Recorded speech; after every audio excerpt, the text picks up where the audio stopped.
दोस्तों, मूवीज में जब आप मल्टीवर्स या सिनेमैटिक यूनिवर्स को सुनते हो तो आपको सबसे पहले मार्वल की याद आती है कि किस तरह उन्होंने अपना सिनेमैटिक यूनिवर्स तैयार किया।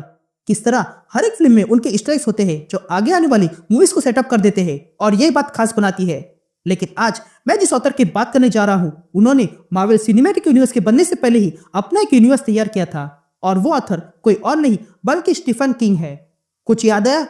नहीं, ये वही है जिन्होंने it, Salem slot, dark tower जैसी नॉवेल लिखी है और इन सब में कुछ ऐसे कनेक्शन है जो इन सब को जोड़ के रखते हैं और आज मैं उसी के बारे में आपसे बात करने वाला हूँ।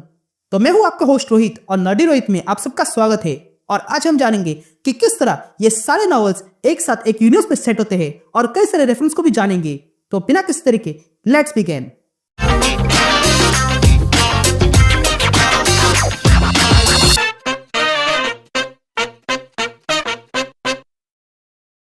अब वीडियो को स्टार्ट करने से पहले कुछ बातें हैं जो सबसे पहले समझनी होगी, नहीं तो ये वीडियो कुछ भी समझ में नहीं आएगा।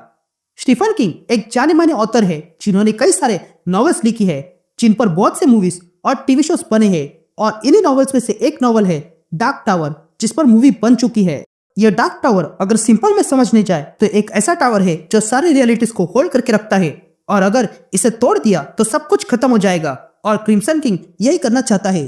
ये क्रिम्सन किंग असल में स्टीफन किंग के यूनिवर्स का बिग बैड है। तुम इसे इस यूनिवर्स का थैनोस भी समझ सकते हो। इसके अलावा एक और कंसेप्ट है द शाइन जो समझ लेते हैं। यह हमें द शाइनिंग मूवी में दिखाया गया था जहां पर डैनी टॉरेंस नाम के लड़की के पास यह पावर दिखाई गई थी। अब इस मूवी में डैनी डिक हैलोरन से मिलता है जिसके पास भी ये शाइन की पावर है और वहां पे उसकी बातें सुनोगे तो आपको समझ में आएगा कि ये शाइन क्या है और कैसे काम करता है। वहां पर डिक हैलोरन कहता है कि मैं अपनी दादी के साथ बिना मुंह खोले कई सारी बातें किया करता था, वो भी महीनों तक। वही इसे शाइन कहती थी। पहले मुझे लगा कि हम दोनों ही कर सकते हैं जैसा तुम्हें लगा, पर यहाँ ऐसे और भी लोग हैं जिनके पास ये शाइन है और उन्हें ये पता भी नहीं है। डिक हैलोरन आगे समझाता है कि ये शाइन असल में साइकिक एबिलिटी है जो खास लोगों के पास होती है और तो और किसी जगह के पास भी होती है। इस शाइन से पर्सन या तो फ्यूचर में होने वाली घटना देख सकता है या फिर पास्ट में हुई घटना देख सकता है। आफ्टर ऑल ये सब दिमाग से जुड़ा होता है। तो अब आप समझ गए होंगे कि ये शाइन असल में दिमाग की पावर है और वो अलग अलग रूप में आती है। तो चलो अब आगे बढ़ते हैं। इस डार्क टावर मूवी में मैथ्यू मैककॉनी का जो कैरेक्टर है जिसका नाम वॉल्टर पैडॉक है वो कोई और नहीं बल्कि स्टीफन किंग की स्टैन में दिखाई जाने वाला रैंडल फ्लैग है। अब बात निकली है स्टैन की, तो ये रैंडल फ्लैग द स्टैन में लास वेगास का लीडर दिखाया गया है जो वहां की आबादी खत्म होने के बाद बना है। ये रैंडल फ्लैग हमें चिल्ड्रन ऑफ कॉर्न में दिखाई दिया था जहां पर उसे a man who walks behind the rows कहते हैं। द स्टैंड में एक ग्लोबल पैंडेमिक होती है और उससे बहुत कम आबादी बचती है जिसके कारण रैंडल फ्लैग बचे कुछ लोगों को लास वेगास में इकट्ठा करता है और बचे हुए लोग मदर एबिगेल के साथ कोलोराडो चले जाते हैं। अब बात निकली है मदर एबिगेल की, तो ये मदर एबिगेल के बारे में हमें 1922 में बताया गया है और उसी स्टोरी में हमें यह पता चलता है कि वहां पर उनका एक पड़ोसी भी था जिसका नाम होता है फिंगस्टन और ये वही फिंगस्टन परिवार है जो हमें सेलेम स्लॉट में भी दिखाई दिया था। अब बात करें डार्क टावर की, तो उस नॉवेल में और फिल्म में हमें रॉलैंड नाम का गनस्लिंगर दिखाई दिया था जो डार्क टावर को बचाने के लिए जेक नाम के लड़की की मदद लेता है। अब जेक के पास साइकिक पावर है जिसे मूवी में तो रॉलैंड द टच के नाम से बुलाता है, पर इसका एक और नाम है और वो है शाइन जो हमें शाइन मूवी में दिखाया गया है। अब इस जेक के जैसे एक और लड़का है जो है बॉबी और ये हमें हार्ट इन एटलांटिस में दिखाया गया था। उस मूवी में बॉबी टेड नाम के बुजुर्ग आदमी से मिलता है और उसे दोस्ती करता है जिसके पास भी शाइन है। डार्क टावर की दुनिया में ये टेड असल में क्रिम्सन किंग के लिए काम करता है। तो होता यूं है कि क्रिम्सन किंग टेड को ब्रेकर बनाकर डार्क टावर से जुड़ रही एक मल्टीवर्सल बीम को खत्म करना चाहता है क्योंकि टेड असल में साइकिक या फिर शाइन है। लेकिन फिर टेड उससे बचकर भाग जाता है, इसलिए क्रिम्सन किंग अपने नौकर को भेजता है उसे पकड़ने के लिए जिन्हें कहते हैं लो मैन इन येलो कोट। अब इन लो मैन के बारे में हमें एवरीथिंग इवेंचुअल में पता चलता है जहां पर टैक नाम का आदमी इन लो मैन की बात करता है कि वे लोग किसी डिंकी को ढूंढ रहे हैं। अब ये लोग डिंकी के पीछे क्यों लगे हैं? क्योंकि ये डिंकी भी एक ब्रेकर है और इतना ही नहीं, डार्क टावर के बुक्स में वो रॉलैंड की मदद करता है बाकी सारे ब्रेकर्स को आजाद करने में जैसा टेड है। इतना ही नहीं, डार्क टावर के बुक 5 में हमें यही लो मैन दिखाई देते हैं जो फादर कैलाहन को ढूंढ रहे थे। अब ये फादर कैलाहन वही प्रीस्ट है जो हमें सलेम स्लॉट में दिखाई दिया था। अब बात सलेम स्लॉट की निकली है, तो ये सलेम स्लॉट असल में जेरूसलम स्लॉट में है और इसके बारे में हमें इंस्टीट्यूट में बताया गया है और शाइनिंग के सीक्वल डॉक्टर स्लीप में भी, जहाँ पर यह बताया जाता है कि वहां पर साइकिक वैम्पायर्स का घर है। अब इस सलन स्लॉट में हमें एक आदमी दिखाई देता है जो वैम्पायर के वशीकरण से बचने के लिए एक मंत्र का उच्चारण करता है, और यही मंत्र हमें इट के फर्स्ट पार्ट में सुनाई देता है जब बिल यही मंत्र अपने हकलाने के लिए इस्तेमाल करता है। टॉल ग्रास नाम की मूवी में हमें एक बड़ा पत्थर दिखाई देता है जो इस यूनिवर्स के सेंटर में था, और ये क्रिम्सन किंग के पत्थर से बेहद मैच करता है। सिल्वर बुलेट मूवी में ये दिखाया जाता है कि ये वेयरवुल्फ भी कहीं ना कहीं इस क्रिम्सन किंग का नौकर है। ये सिल्वर बुलेट की कहानी टैंकर मिल में सेट है जो हमने स्टीफन किंग की एक नॉवेल बेस्ड सीरीज डोम में दिखाई देता है। इतना ही नहीं, ये रैंडल फ्लैग हर एक कहानी में दिखाई देता है किसी अलग अलग किरदार में और अलग अलग नाम में, पर वो हमेशा आरएफ का इनिशियल इस्तेमाल करता है। लैंगोरियल्स नाम की सीरीज में हमें दिखाया जाता है एक प्लेन मिस्टीरियस पोर्टल से होकर समय में पीछे आता है। अब इसे ही थीनी कहा जाता है। इसे सिंपल में समझे तो ये ऐसी जगह है जहां से डायमेंशन के बीच रास्ता बनाया जा सकता है। यहीं पर ही टोडैश नाम की जगह भी है जहां पर भयंकर मॉन्स्टर होते हैं।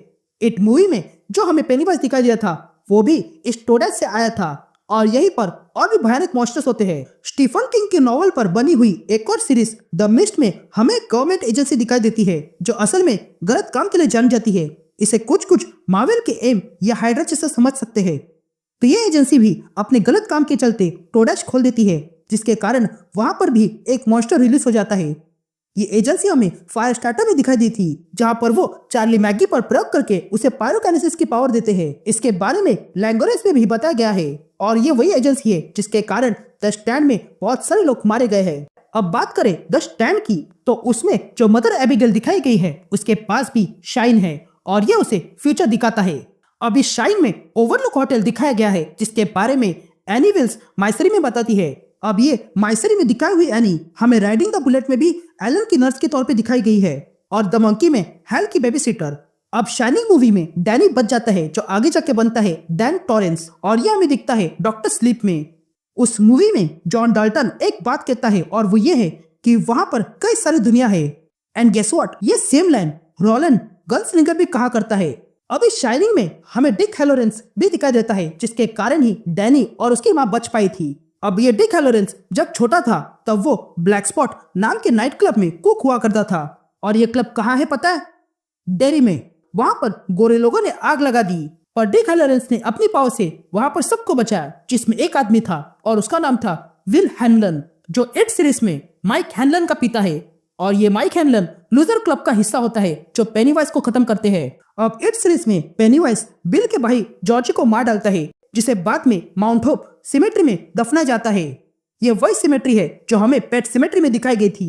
वहीं पर पहले बच्चों को दफनाया जाता है और फिर दूसरी जगह पर, और यही से पूरी मूवी स्टार्ट होती है। ये पेट सिमेट्री की घटना लेलो नाम के टाउन में होती है जो कि ओरोनोको ट्रक कंपनी का घर है, और ये ट्रक हमें मैक्सिमम ओवरड्राइव में दिखाई देते हैं। इतना ही नहीं, डार्क हाफ में एडी कैस्परोव की माँ जहाँ बड़ी हुई थी वहां पर पॉल शेल्डन रहा करता था।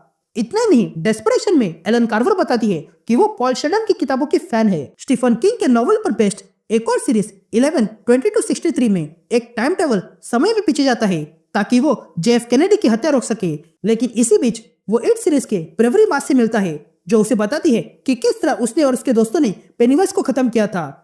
इस सीरीज में हमें एक फुटबॉल टीम को दिखाया जाता है जो आर्नेट से है, और यह आर्नेट स्टू रेडमोंड का हेड टाउन है जो हमें द स्टैंड में दिखाया जाता है। अब इस सीरीज में हमें हेनरी पावर्स नाम का लड़का दिखाई देता है जिसे जूनिपर हिल्स के असलम में डाला गया था।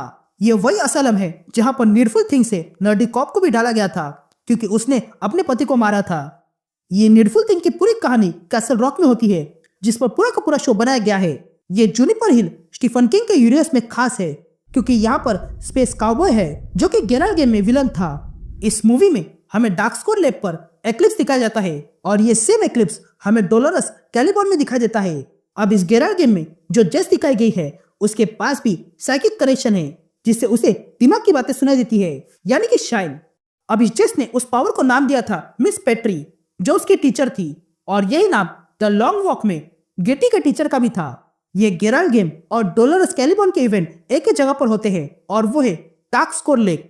अब इस लेक के बारे में हमें बैक ऑफ बोन्स में बताया जाता है कि वहां पर मिकमैक ने हॉन्ट करके रखा है।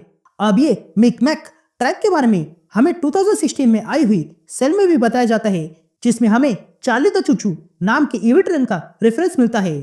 ये वही ट्रेन है जिसे डार्क टावर बुक 3 में इविल स्पिरिट कंट्रोल कर लेते हैं। इस बैक ऑफ पोल्स में दिखने वाले माइक एंड जोआना डेरी में रहते हैं और जो इल्डेब्रा का बड़ा फैन है, जो 8 सीरीज में लूजर क्लब का हिस्सा था। स्टीफन किंग की नॉवेल पर बनी हुई ड्रीम कैचर मूवी में डेरी का रेफरेंस आता है, जहां पर मिस्टर ग्रे जॉनसी को स्टैनफोर्ड हिल ले जाता है और तब उस एलियन को पता चलता है कि स्टैनफोर्ड हिल तो 1985 में बाढ़ आने के बाद नष्ट हो चुका है। अब ये बाढ़ तब आई थी जब लूजर क्लब ने पेनीवाइज को खत्म कर दिया था। इस डेयरी में एक और शख्स है जिसका नाम है स्टीफन डुबेट, जिसे बुली करने के चक्कर में शॉशैंक जेल में डाला गया था और ये शॉशैंक जेल वही है जिस पर शॉशैंक रिडेम्पशन मूवी बनी है। इतना ही नहीं, 11/22/63 में हैरी डोनिंग के पिता भी इसी प्रिजन में मारे गए थे। ये प्रिजन हमें शॉशैंक रिडेम्पशन में दिखाया जाता है, जहां पर एंडी ड्रेन नाम का बंदा कैदी होता है। इस मूवी में वो अपना स्टॉक पोर्टफोलियो बनाता है डिंकर के नाम से और यही नाम एपिटिक पीपल में नाजी वॉर क्रिमिनल डुसेंडर इस्तेमाल करता है। ये शॉशैंक हेवन नाम के टाउन में आता है, जहां पर स्टीफन किंग के नॉवल कोलोराडो किड के इवेंट्स होते हैं। द डेड जोन में भी जॉनी स्मिथ के पास भी यही शाइन है, जिससे वे लोग पास्ट, प्रेजेंट या फ्यूचर देख सकते हैं। उस मूवी में जेड बैरेट की मौत होती है और वो जहां दफनाया जाता है जहां पर पास में ही मास्टर की कब्र है। ये नाम उसी फैमिली का है जो सैलम फ्लैट के हॉन्टेड हाउस में रहा करते थे। इस डेड जोन में हमें रिचर्ड डे नाम का रिपोर्टर दिखा देता है, जो इनसाइडर व्यू नाम के पेपर के लिए काम करता है और इस इनसाइड व्यू के बारे में हमें बैक ऑफ बोन्स में बताया जाता है और डॉक्टर स्लिप में भी, जहां पर लूसी एब्रा को बताती है कि उसे इनसाइड व्यू के शो के लिए नहीं जाना चाहिए। अब ये रिचर्ड डे हमें नाइट फ्लायर में दिखाया गया था, जहां पर वो वैम्पायर को ट्रैक कर रहा था और तो और वो हमें टॉमी नॉकर्स में दिखाया गया था, जहां पर वो एलियन ऑब्जेक्ट की जांच करने आया था जो लोगों को कंट्रोल कर रहा है। ये एलियन ही शॉप नाम की गवर्नमेंट एजेंसी को प्रभावित करता है। इतना ही नहीं, टॉमी नॉकर्स में जब टॉमी डेरी जाता है तो उसे पेनीवाइज के विजय दिखा देते हैं। इतना ही नहीं, स्टैंड बाय मी में रे बाउलर चैम्बरलिन मेन से था और ये वही टाउन है जहां पर क्रिक के इवेंट्स होते हैं। ये स्टैंड बाय मी के इवेंट्स कैसल रॉक में होते हैं और ये वही टाउन है जहां पर सेंट बर्नार्ड का कुत्ता कुजो रेबिस के कारण पागल हुआ था। ये कुजो मूवी में कुजो नाम का कुत्ता शेरिफ जॉर्ज बैनरमैन को मार डालता है, जो असल में शेरिफ था। उसके बाद उस शेरिफ के जगह पर एलन पेनबॉर्न आ जाता है, जो डार्क हाफ में दिखाया गया था, पर वो वहां पर थैड बाउमंट नाम के ऑथर को ढूंढ रहा था। अब ये ऑथर के बारे में बैक ऑफ बोन्स में माइक भी कहता है कि उसने अपनी जान दी थी। अब यही केस एलन हमें नीडफुल थिंग्स में बताती है, जहां पर डेविल ने अपना पॉन शॉप खोला था। ये एलन कार्विन मिस्ट्री नॉवल की फैन है और ये मिस्ट्री नॉवल लिखने वाला कोई और नहीं बल्कि पॉल शेल्डन है, जो हमें माइसरी में दिखा था। इट में लूजर्स क्लब इट को टर्टल स्पिरिट की सहायता से हरा देते हैं, जिसका नाम है मैचुरियन। अब ये मैचुरियन डार्क टावर के 12 गार्ड्स में से एक है। अब डार्क टावर में रोलैंड इसी टर्टल की पोएम बार बार बोलता रहता है एंड गेस व्हाट, ये वही पोएम है जो लूजर क्लब भी बोलते हैं पेनीवाइज को खत्म करने के लिए। तो ये थे सारे कनेक्शंस। उम्मीद करता हूँ कि वीडियो आपको पसंद आया होगा और ऐसे ही रोमांचक वीडियो के लिए वीडियो लाइक कर देना और चैनल पे नहीं हो तो सब्सक्राइब कर देना। अब मैं मिलता हूँ आपसे एक नए वीडियो में, तब तक के लिए goodbye and thanks for watching.